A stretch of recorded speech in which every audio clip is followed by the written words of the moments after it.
Azərbaycan müstəqilliyini bərpa etdikdən sonra ölkədə siyasi proseslər mürəkkəb və gərgin şəkildə inkişaf etmişdi.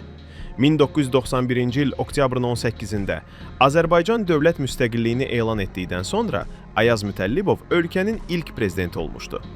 O, hələ Sovet dövründən hakimiyyətdə olan siyasi fiqur idi və müstəqilliyin ilk aylarında Azərbaycan ciddi problemlərlə üzləşdi. Dağlıq Qarabağ müharibəsi genişlənir, ordu zəif idi, iqtisadiyyat isə dərin böhran içində idi. 1992-ci ilin fevralında baş verən Xocalı soyqırımı və cəbhədəki uğursuzluqlar Mütəllibov hakimiyyətinə etimadı ciddi şəkildə sarsıtdı.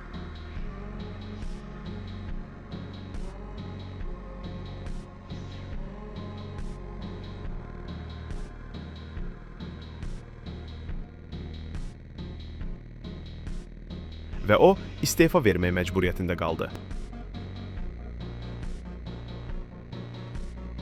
Siyasi fəaliyyətimi mən hələlik dayandırıram.